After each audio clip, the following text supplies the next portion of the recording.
પાણી છે ત્યારે ઝી 24 કલાક ટીમ માંડવીના બાવાવાડી વિસ્તાર પહોંચી વરસાદી પાણીમાં સ્થાનિકોને પડતી હાલાકી નુકસાની તંત્રની કામગીરી જાણવાનો પ્રયાસ કર્યો છે। ત્યારે મેઘમંગલ સોસાયટી સહિત અનેક 5 થી પણ વધુ સોસાયટીમાં આ દ્રશ્યો સામે આવ્યા છે, જે જોઈને આશ્ચર્ય થશે। વરસાદ થંભી ગયા બાદ પણ આટલા પાણી છે। તમામ સોસાયટીમાં ચારે તરફ પાણી જ ભરાયેલા છે। ખુદ ધારાસભ્ય અનિરુદ્ધ દવેના બંગલામાં પણ વરસાદી પાણી ભરાઈ ગયેલા છે। તો આપ જોઈ રહ્યા છો સતત મુશ્કેલીનો સામનો આમ જનતાને કરવો પડી રહ્યો છે।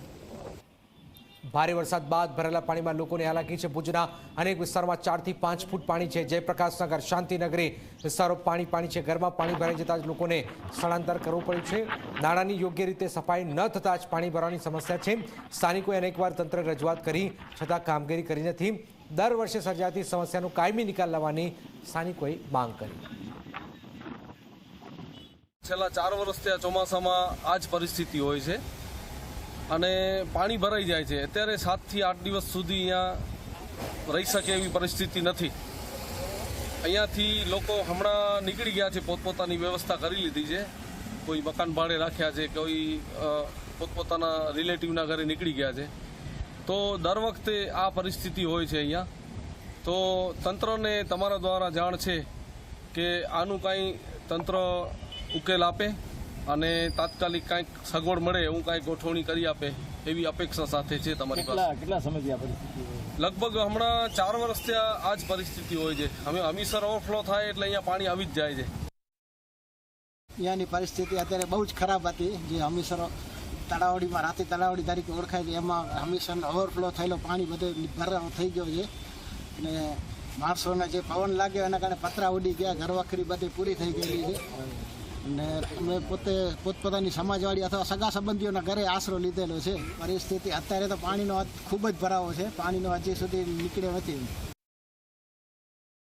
3-4 દિવસથી જે વરસાદ વરસી રહ્યો છે, ખાસ કરીને જે વાવાઝોડાની અસર છે અહીં વર્તાઈ રહી છે।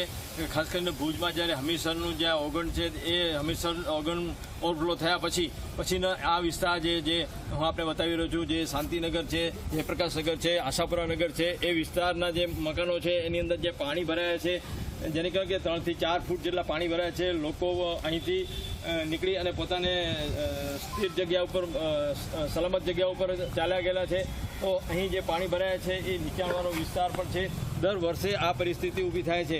ખાસ કરીને વાત કરવામાં આવે તો આ જે વિસ્તારના જે પાણી ભરાયા છે અને કાલે જે પવન ફૂંકાયો એની અંદર લોકોના ઘરના જે ઉપરના જે પતરા છાપરા હતા એ પણ ઉડી ગયા છે। તો લોકોને અહીં જે રહેવામાં પણ તકલીફ પડી રહી છે। અમુક જગ્યાએ રેસ્ક્યુ કરીને ખસેડાયા પણ છે। વહીવટતંત્ર પૂરતું જો ધ્યાન આપે તો આ સમસ્યાનો હલ થઈ શકે। અહીંના જે લોકો સાથે આપણે જે વાત કરીએ છીએ તો એવાનું કહેવાનું છે કે અમે ઘણા વર્ષોથી છેલ્લા 4-5 વર્ષોથી આ માગણી કરતા આવીએ છીએ, પણ એનો ઉકેલ આવતો નથી।